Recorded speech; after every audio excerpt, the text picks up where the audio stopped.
All right, welcome everybody. Can you all hear me? Maybe I go away from the... Welcome to this debate. Thank you for being with us during lunchtime. I'm sorry to be up here. I just want to make sure I don't create too much noise. My name is Carmen Pan, and I'll be moderating today's debate on youth, how to make them mobile and safe. Today's debate is organized by the project Our Future Mobility Now and the Fédération Internationale de l'Automobile. What I would like to do, without further ado, is to invite Mr. Eric Yonard, the Secretary General of the Association of European Car Manufacturers, to introduce us to the event and tell us why we're here today. Mr. Yonard. Good afternoon, everybody. Distinguished ladies and gentlemen, and especially a welcome to all the young participants. I know you're all young at heart, but some are younger than others. So, very warm welcome to this lunchtime debate that has been organized jointly by ACEA, the European Automobile Manufacturers Association, and FIA, the Fédération Internationale de l'Automobile. This event, as already was announced by the moderator, is part of ACEA's program for youth called Our Future Mobility Now. It's a program which has been running since 2011 when it was launched to explore the future of mobility in all its forms. Our Future Mobility Now allows our car manufacturers to engage in dialogue about how to better support mobility for young people who are the mobile generation and the leaders of tomorrow. This program has become a forum for wider discussions about how Europe's manufacturers of cars, vans, buses and trucks should respond to the challenges of traffic congestion, concern for the environment and a changing population demographic. It has allowed the industry to explore ideas and concepts through the eyes of young people who will not only be most affected by changes in the future, but who will themselves shape these changes. Today's event wants to focus on safety and mobility with a focus on safety for our younger drivers. We all know the world has evolved fast over the past decades. And when I look back at my younger years, when I was a student in the late 70s, when I bought my first car, which was then second-hand car, it was very basic. I'm not going to say the brand, but it was basic. Had an engine, clearly, 4 wheels. I could close the doors, even though my steering wheel was heavy to turn. I had brakes, but frankly I had to push really hard and in time to stop the car. And when it was raining outside or snowing, I knew I would have some challenges to get my car started. When I had to visit friends at a place I didn't know, I had to juggle my steering wheel and a map in front of me to find a place where to go to. It wasn't particularly safe, but I succeeded getting where I wanted to be. Now, a few months ago, my youngest son, in his early 20s, purchased his first second-hand car, or better, I bought it for him. It had already the latest safety technology, including a GPS. So as a father, I can at least be confident that he's driving a safer car than I had when I had his age. Cars have become safer. Even if by accident you go for a spin in one, everyone, including passengers, drivers, and also pedestrians, will be safer than ever before. Virtually all new cars come now with airbags, anti-lock braking systems, most have electronic stability control, and new models are equipped with cameras, sensors and radars to detect and prevent crashes. Cars have become computers on 4 wheels. Car manufacturers have invested a lot and continue to invest a lot in the latest safety technology to help reducing the number of road accidents. It has helped reduce road fatalities in the EU from above 60,000 in 2001 to around 28,000 today. But this figure is still a tragedy. but a fast improvement on how things used to be. Unfortunately, of this 28,000 fatal road accidents, one-fifth affects young people between 15 and 24 years old. Men in this age group are 3 times more likely to be killed or injured than women. Now, these figures tell us that young people are proportionally overrepresented in accident statistics.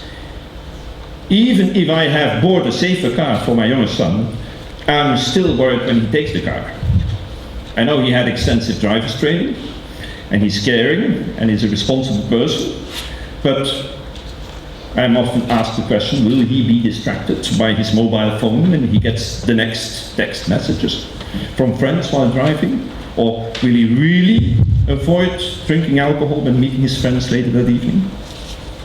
Anyway, the lessons from the statistics show that innovative vehicle safety technologies have played a role, but they do not suffice. Safe vehicles need to be driven by safe drivers on safe roads. The only way to reduce accidents further from the 28,000 annual fatalities on Europe's roads is for all stakeholders to play their part to address this collective responsibility. It's for this reason that the European automobile industry stresses the importance of working together with drivers, with trainers, with policymakers, infrastructure providers, road user advocacy groups, and importantly, young people. So that is why today we are particularly happy to join forces with FIA, whose member clubs represent millions of motorists and their families. It's by holding discussions like this one with you today that together we can shape a future where young people truly can be mobile and safe. Before I hand over to Carmen, I would like to invite you to watch together with me a video message that was sent especially to us from Formula One racing driver Alex Woods, the road safety ambassador, who is reinforcing the need to find ways to support our young drivers to be safe and to feel safe on the roads. Have a good meeting.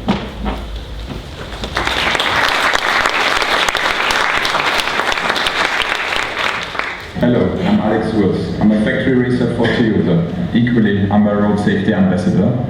I'm a father of 3 kids, and I really want my children to arrive safe in school or wherever they're heading to, including myself and including you. We all have the right for safe transport.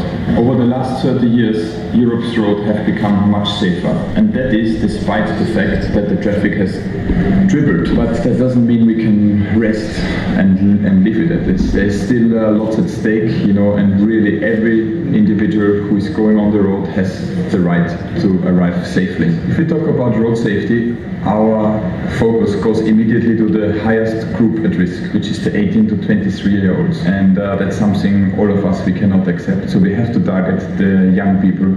And in order to reach the young people, we have to really think of how we're doing that. And in engineering terms, you would come to the 3 E's, which is engineering, enforcement, and education. So engineering, we have companies like Toyota who spend a lot of effort in making our cars safer with active safety, with passive safety. Then additionally, we have a lot of awareness campaigns coming up. This category falls under the education. From Europe out coming very strongly driver trainings, which help to reduce accidents as well, because in the end of the day, it is the driver who makes the decisions. And the third part of the 3E metrics is enforcement. So we need, of course, the laws and the police to make sure that everyone sticks to the rules. And that's not only about speed, it's about using passive safety like seatbelt, making sure your tires are always in very good spec, and of course that you respect the rules. In the end of the day,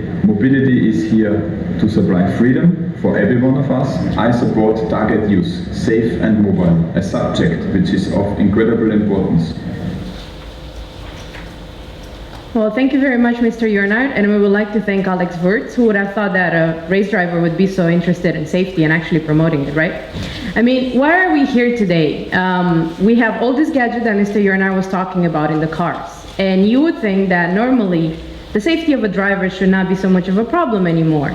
And from one point of view, that is true, because over the last 30 years, even though there has been a threefold increase in traffic, the number of accidents has indeed gone down. But still, that doesn't mean that the problem is solved.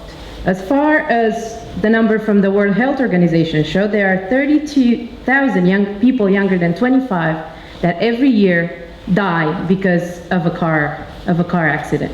And that's pretty bad. And actually, there's something that is even worse than that. Male drivers under the age of 21 are 10 times more likely to have a car accident than male drivers aged 35 or over. That's kind of scary, isn't it? So, I mean, obviously, we need to talk more about this kind of issues that we might think it's a given and they're out there and everything is working fine. But moreover, we also need to probably do more to solve this issue and have less and less people dying on our roads nowadays in Europe. So, I would like now to introduce Mrs. Luana Bidashka, who is a policy officer at the European Transport Safety Council, to tell us more about her work on the issue. Good afternoon. Thank you, Carmen, for the introduction and for outlining actually the main points of my presentation today. I would also like to thank the organizers for the invitation to come and speak here on this very relevant road safety topic. So today I will be presenting the scale of the problem when talking about young people with a reference to drivers and also to riders in the European traffic. For those of you who don't know us, I represent the European Transport Safety Council. We are an organization based here in Brussels, a non-governmental organization. We are trying to reduce the numbers of transport-related deaths and injuries in Europe. We are also a research-focused organization taking a scientific approach to identify and promote effective measures to reduce transport crashes and casualties. Now, one of our main programs is the Performance Index Report, where we look at country performances in road safety and we rank them accordingly. Our input comes from our panel of experts from each member state. They give us the data and the knowledge to put together these reports and these rankings. Now, in 2011, we looked at this age group of young people, and we found that a good reduction of 44% has been achieved in 2010 compared to 2001. However, young people represent 20% of the population, but 30% of all road deaths. And this share has been reduced since 2001 by only 4 percentage points. So there is still much more room for improvement, much more to be done on this. Now you might ask why this age range? It might seem a bit arbitrary. This is the age range covered by the indicators developed by the European Commission's EU Youth Strategy, but also because research has shown that young people tend to mature later nowadays. Now, looking at the progress since 2001, we can see that the number of young people has decreased in all countries we monitored, except Romania, where there was actually an increase of 1.5%. Portugal and Spain achieved the best annual average reductions in the number of young people killed between this decade, with around 12%, followed closely by Latvia. Good progress was also made in Sweden, the Netherlands, and Switzerland, who have become the safest countries in terms of young people killed per million young inhabitants.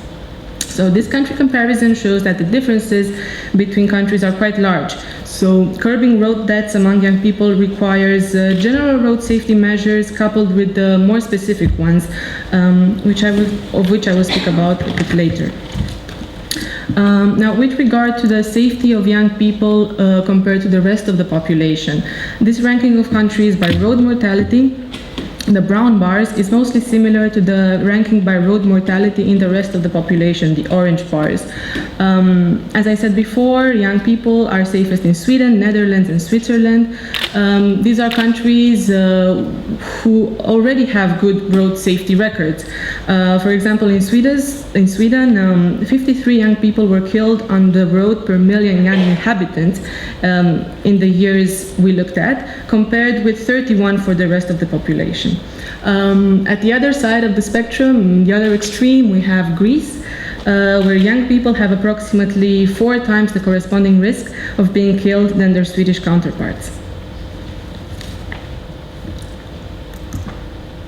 Now, looking at the breakdown by gender, we notice that safety is a greater challenge for young males than for young females, as Carmen said before. Males account for 81% of all young people aged 15 to 30 killed on the roads in the European Union. So to put it differently, male death rates exceed young female death rates by a factor of more than 4.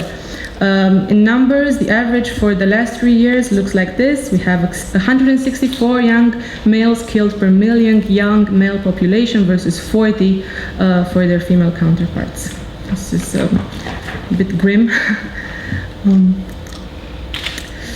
Now, regarding the collisions involving young drivers over time, or riders actually, driver or riders, these account for 37% of total road traffic deaths.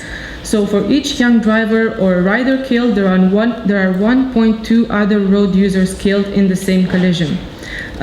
Young drivers, especially males, therefore are not just a danger to themselves, they also pose a greater risk to their passengers, other road users than other drivers do.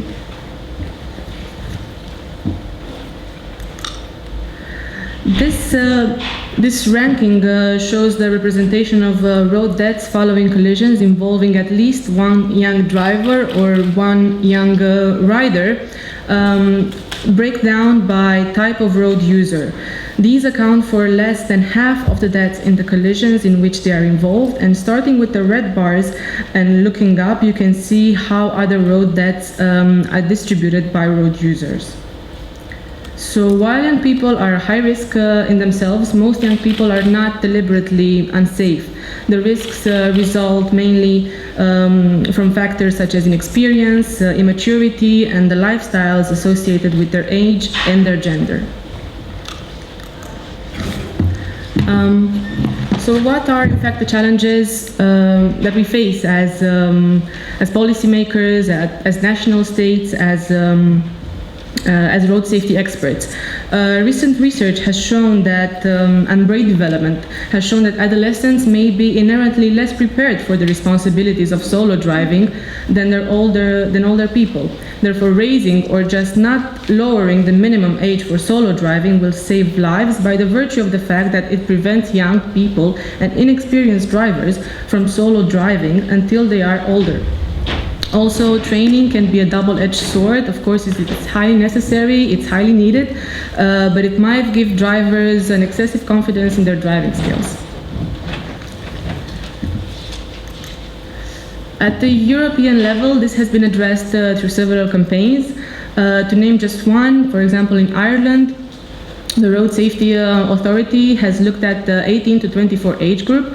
And they have noticed that they represent 9% of all population, but more than 25% of all road deaths. Moreover, 7 out of 10 females in this age group were killed in cars driven by males of the same age group. Therefore, they launched a campaign called He Drives, She Dies, where they tried to empower women, empower young females to say no to going in a car with a reckless driver. They also implemented a comprehensive road safety education program where they tried to show the devastating consequences of serious injuries and crashes.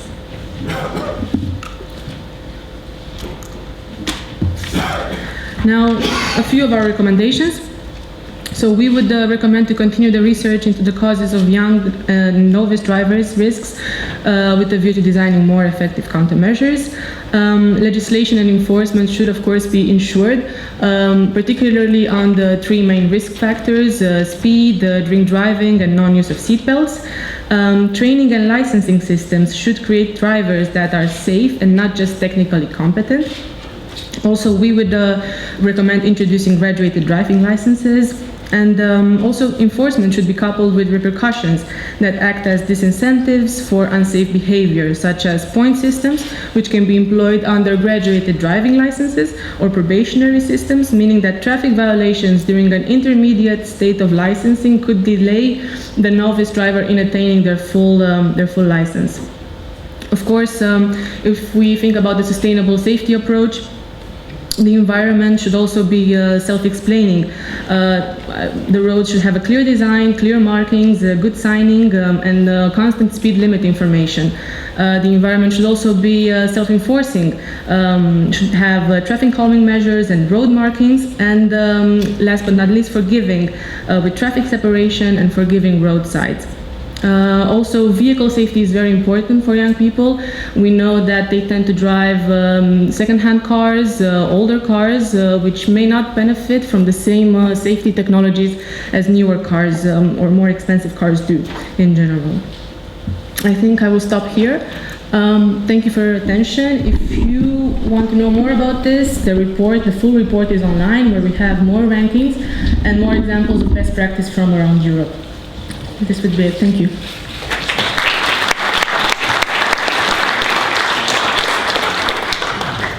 Thank you very much, Luana. Now we have a better picture of the numbers and of the challenges that lie out there. And I would like to invite our second keynote speaker, Mr. Neil Grieg, Policy Director at the Institute of Advanced Motorists, to talk to us about how to get young drivers on the road safely. Thank you very much. For those of you who don't know, my organisation is a charity based in the UK which does voluntary advanced driving. So you take your basic test, you come back and do an advanced test. But my main role is as a road safety researcher. Some of the things I'm going to say and some of the things I'm going to mention have actually just been covered by Luana. We should perhaps compare those to start with, but I think you'll get the picture.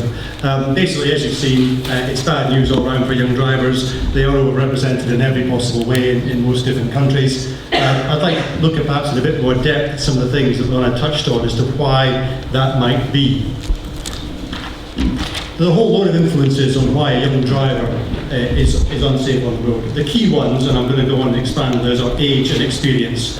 Purely by being young and immature, they are more likely to have testosterone was mentioned, thrill-seeking, that kind of thing, but also it's lack of experience. And there's clear research from Sweden, for example, that shows the more experience you have as a learner driver, the safer you will be in your long-term driving career. So experience is important. Alcohol and drugs are also mentioned there. There's also scientific evidence that young people in particular react to alcohol more quickly. So they may not feel that they're drunker, if you like, more affected, but in that terms of behaviour, alcohol has an impact on them. So that's why often countries have lower alcohol limits for younger people. Gender was mentioned. It's interesting that in the UK just now, we're actually seeing young females catching up with young males in terms of risk on the road. It used to be the case that the best thing you could do for a young man was to get him a girlfriend, because that would calm him down. That doesn't seem to be happening quite so much now.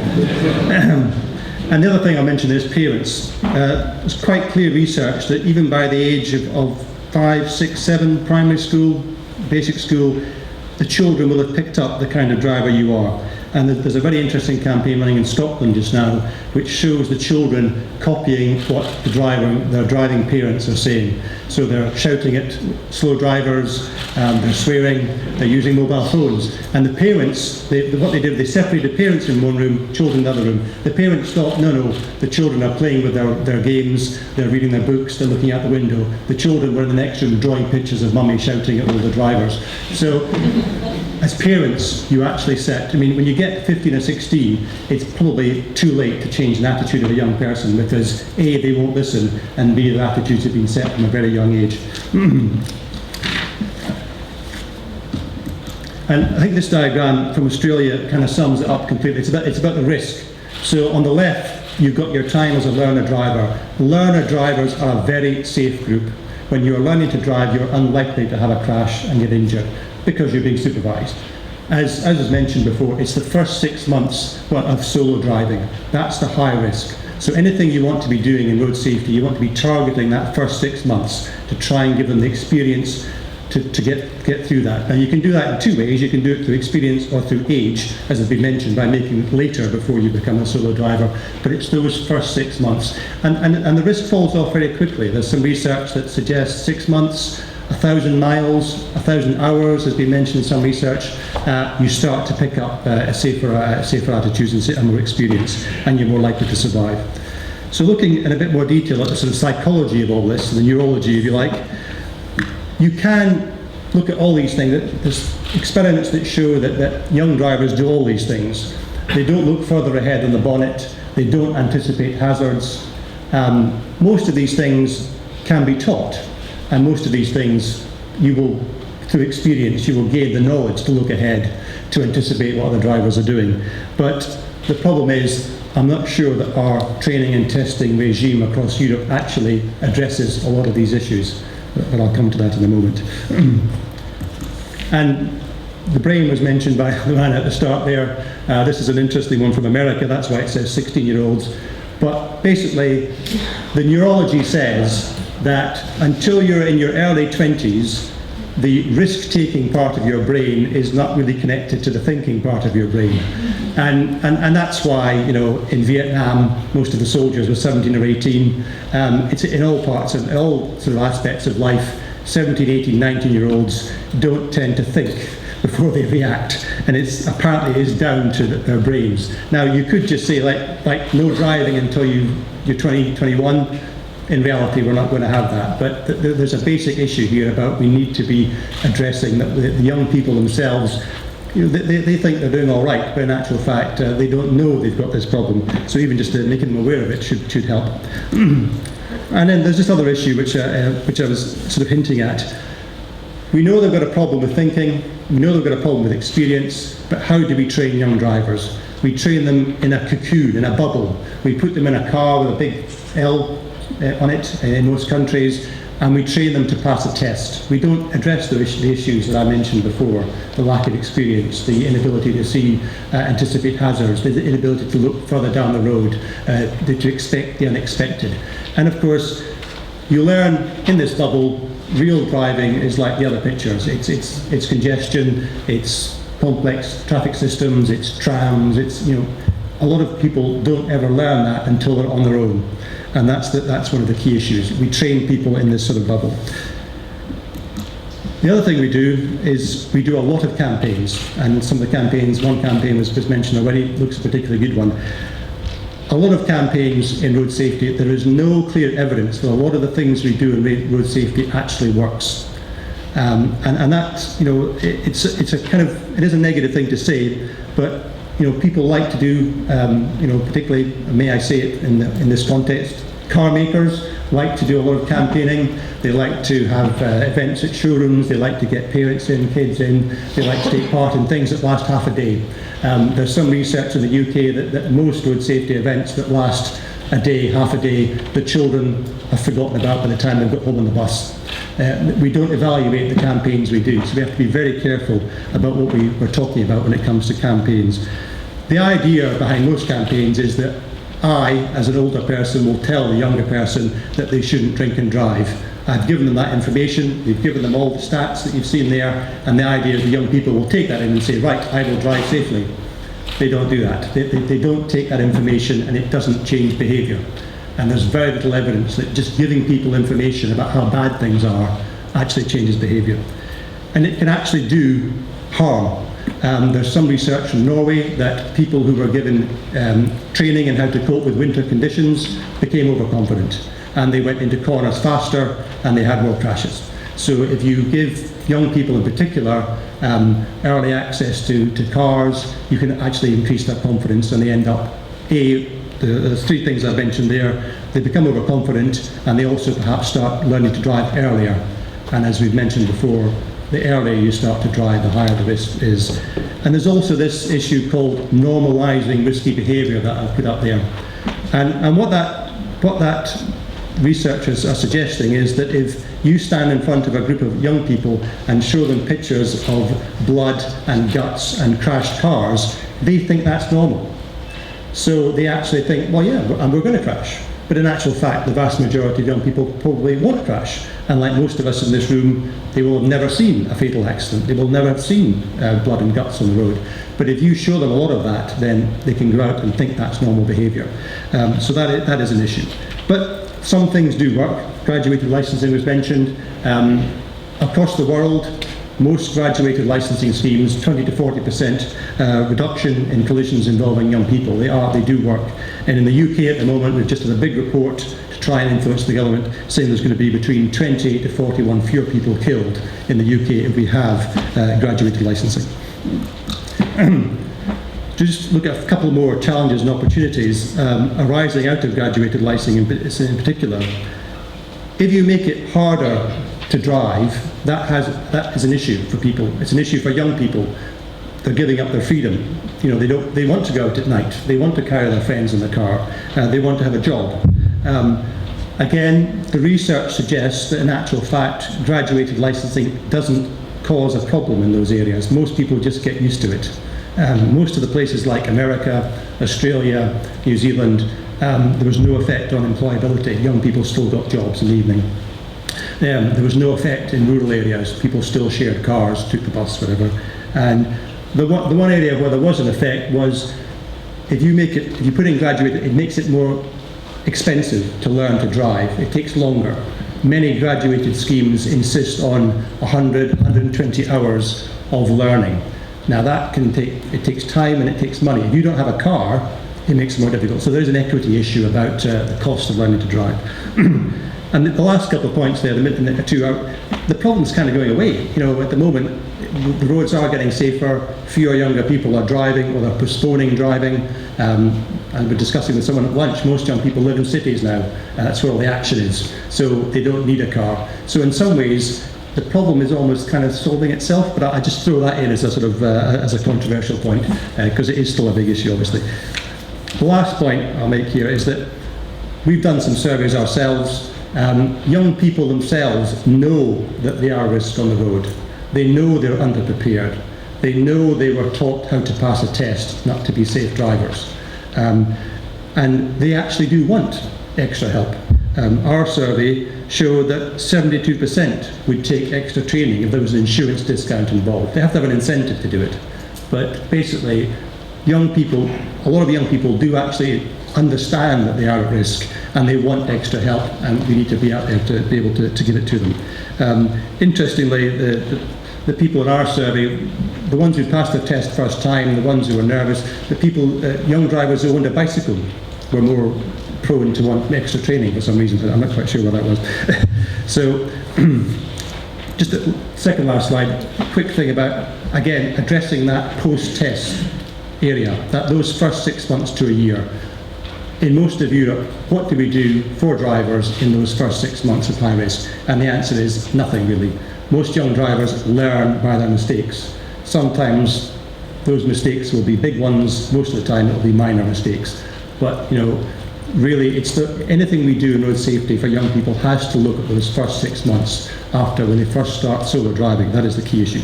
And some things are happening. In Austria, for example, they have an approach called second phase licensing. And in that first year of driving on your own, you have to come back for 3 more interventions. An eco-driving test, a refresher test, and a sort of testing day when they look at peer group pressure and all sorts of things like that. And that does seem to be working. In Austria, they've had a 1/3 reduction in young male casualties since they brought in second phase licensing. And there is some view that it might be coming to places like Germany, and it might be actually, in a couple of years' time, maybe the EU itself might want to roll that out as an issue as well. But it does need incentives. In Austria, it's linked into the whole system. It's an incentive to take part in it. I'm not going to advocate retesting people every 5 years, because that would just be hugely bureaucratic and a waste of resources. But I certainly think we do need to help people in those first 6 months of driving. I just wanted to leave you with this last thought, which is that safer drivers are made, not born. And it goes back to all I've been saying about experiences, about attitude from parents. We do have to be very careful about our younger drivers. When I thought about this, I actually shouldn't have put that slide up, because that slide is a classic example of normalising risky behaviour. Now everyone thinks that's what road safety is about. So I slap on my own wrist. I shouldn't have put that slide up, but that's my final thought. Thank you very much.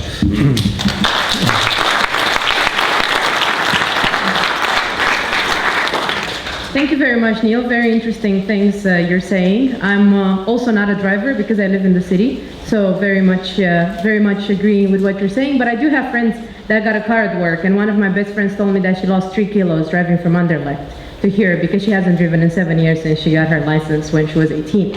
Right, so we should start debating now rather than just talking. So I would like to introduce all the panel speakers, and I would like to kindly ask them to take their seats from that direction to that direction, So first, Mr. Axel Druat from European Responsible Young Drivers, Mr. Flor Lischhout from Youth for Road Safety, Mr. Philippe Girardi from Renault, Mr. Ralph Resch from the ADAC, Mr. Robert East from Mercedes-Benz Driving Academy UK, Mr. Tomasz Lukasiewicz from Ford Europe, Mr. Jesus Bonet from the European Commission, and Mr. Holger Kramer from the European Parliament, who is running late apparently. He'll hopefully join us in a bit. Right? So the way we're gonna do it, just for you to understand, we're gonna cluster this debate in two smaller panels. We're gonna start here, then we're gonna move here, and then we're gonna end up here. But I would like to really encourage you to ask questions to all the panelists and also to the two keynote speakers that we had at the very beginning. I will then like to start with Axel and to ask you, how do you talk to young people and how do you tell them to drive safely without preaching to them or without sounding uncool? Well, good afternoon, everyone. So I'm Axel. I work for Responsible Young Drivers. I'm also in charge of organizing the European Youth Forum for Road Safety, which will take place in Italy on the 27th, 28th, and 29th of November. And also in charge of the youth commitment, new youth commitment within the European Road Safety Charter. So basically, to communicate with youngsters, as we have seen, we try to communicate by peer-to-peer communication. So mainly youngsters talking to youngsters. So and in the target group, we basically focus on 15 years old to 35 years old. So why not youngsters? Because the peer-to-peer, young-to-young communication doesn't work before 15 years old, of course, but more working with role models. So what we try to do, of course, is not preaching. We don't have any negative words. We don't try to have any parents' tone. Of course, we also like to party. We like to sometimes drink alcohol, but we take our responsibility. This is the only difference, and it's very simple. That's what we tell them. And usually, when we go in nightclubs, when we go on the field activities, they believe what we're telling them. So now we're facing, of course, other issues, such as the road safety issues. And just to react to the first presentations already, so the gender issue is very important right now. However, I don't see it considered as a road safety topic. Usually when we talk about road safety issues, we say, oh, we have to work on speed, distraction, safety belts, well, all the topics that we know, fatigue, alcohol, drugs. But I think that would be a very good idea to insert gender as a category itself. We work for Valentine's Day, we organize campaigns for youngsters, so made by youngsters, and we try to say to the women driving with their man that it's important that as they seem more responsible on the road, that maybe it would be nice to take a look at their driver. So, and maybe why not drive when they are sober and their husband or their boyfriend a little bit drunk. So this is one thing. The other thing is that we try to organize lots of things on the social media. Social media are very important for youngsters. They are all on internet. I remember, like, when I was discussing with people from South America, they were telling me, yes, but so of course we would like to have a Facebook profile, but we don't believe that as we work in poor countries, we don't think that youngsters have a profile on Facebook. That's not true. We have been realizing with Flo is out here, the Caravan, a project, an African project in the ECOWAS, so in Africa, and I can tell you that we had 10,000 new likes on Facebook in not even 1 month from all African youngsters. So it means that you don't need to have a computer to have a Facebook page, a profile. You can discuss on the internet from a bar, cyber coffees, etc. So this is one very cost-efficient way to communicate with youngsters. Therefore, what we have started building since 2008, thanks to the support of the DG Move at the European Commission, we started building building a European youth network for road safety. So we organize almost every year a European Youth Forum for Road Safety, which I introduced in the beginning of my speech. And we try to, all year long, we try to meet with different workshops to focus on the main issues, the main current issues of youngsters, and then during the forum we can debate these topics. So which will be debated this year, because we try of course to focus on the policy orientations as well. So we will focus on the vulnerable road users, pedestrians and cyclists. Youngsters are of course very involved in this category. So on public transports as well, because we have been analyzing that we need, the public transports are not really adapted to the youth mentality right now. For instance, we can see that there is still no late transports after 11:30 in lots of member states. Some member states are of course very good, like Germany or the Netherlands, where they have public transports all night long.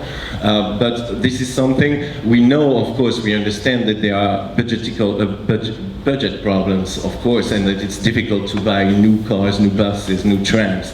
So, but we can see that in Namur, South Belgium, they're collaborating taxis and public transport to offer a lower price to the taxi so it's a taxi tech, it's a new project, and it works quite well. Another point we will be working on, it's the enforcement. Yes, it's my last point, don't worry. It's the enforcement, because we notice that there is a lack of credibility from the youngsters to the policemen. So usually they don't. When we meet them in nightclubs, they say, yes, we don't. Whatever, if there is a control on the road, even if I didn't drink alcohol or anything, they will find something against me. This is something, and we try also to make youngsters meet together. And finally, I will say that the Road Safety Charter will be a network that will give a professional credibility to youngsters, thanks to the youth commitment, and it will go until 2020. Thank you. Thank you, Axel. Flora, I have another question for you. You implement programs like this all over the world. So I'm wondering, is there a sort of like cultural difference between different places in the world? And here in Europe, is there a cultural difference, for example, between Eastern and Western Europe? And do you have to make your programs different depending on that? Mm-hmm. If you can respond in 3 minutes. Yes, I can certainly try. Good afternoon, everybody. I hope you're all doing well. It's a real pleasure to be here. Thank you for the invitation, Charles. Thanks. First of all, we have a capacity development program, and we roll that out all over the world. We've been to, for example, in Cambodia, to Oman. I'm going again to Kenya in 2 weeks, and we've been to the Caribbean. So pretty much all over the world, and we tested it out, and actually it works. So that's pretty awesome. That you develop something that actually works. What we do, our approach is that we train up young people on the local ground, and basically we leave them with 4 things: the information, the inspiration, the motivation, the behavioral skills, and we leave the resources. Because what Neil already said was, changing behavior or changing attitudes it's not enough just to give the information. You need to inspire them. You need to give them also the skills and also the resource to follow up. So our program is developed like that. And the other thing is that we know, we found out just by reading a book, that how humans learn, and all humans learn basically in the same way. You connect with them, what they already know, then you go through phases, and we adapted that into our methodology in our programs. So the methodology and approach is exactly the same all over the world, but you can imagine that in Cambodia, you work with motorcyclists a lot, and there is a low use of helmets. So we focus on helmets, and we talk about helmets. When we are in Kenya, we have a big problem with speeding. So we focus on speeding.